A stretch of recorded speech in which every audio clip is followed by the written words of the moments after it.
Nous allons maintenant voir les notions de pointeur en C++. Donc, j'ai ici la déclaration de deux variables, donc la variable entière A, donc int A, et le pointeur. Donc, pour désigner un pointeur, il faut mettre une étoile.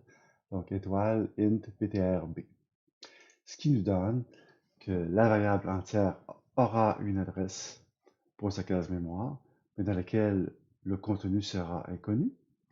Et le pointeur ptrb, lui, aura également une adresse et dans laquelle le contenu sera également inconnu.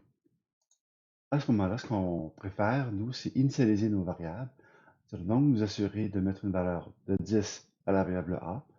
Et on va dire que le pointeur, actuellement, il pointe sur aucun élément. Ce qui va nous amener à ceci.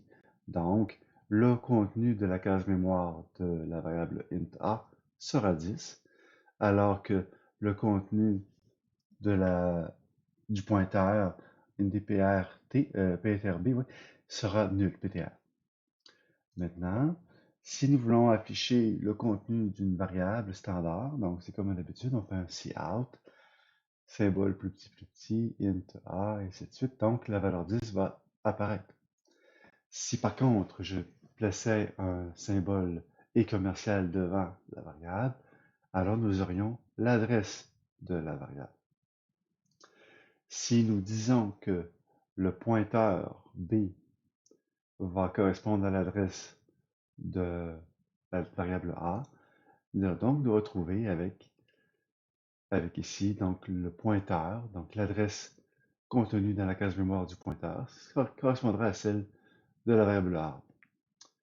Par la suite, si je fais un cout intptrb comme ceci, alors nous allons avoir le contenu de la case mémoire, qui est ceci. Si je fais un cout perluette intptrb comme ceci, alors je vais avoir effectivement l'adresse de la case mémoire de la variable pointeur. Et puis, si je fais un cout étoile intptrb, alors je vais aller afficher le contenu de la case de l'adresse indiquée. Je vais donc aller voir l'adresse et pouvoir afficher par la suite la valeur de 10. Donc, en gros, la syntaxe. Alors, pour obtenir une adresse d'une variable standard, on met un commercial. Pour le pointeur, c'est la même chose. Par contre, si on veut attribuer une adresse à un pointeur, alors on fonctionne de cette façon. Et si je veux afficher le contenu désigné par l'adresse du pointeur, alors il faut mettre une étoile.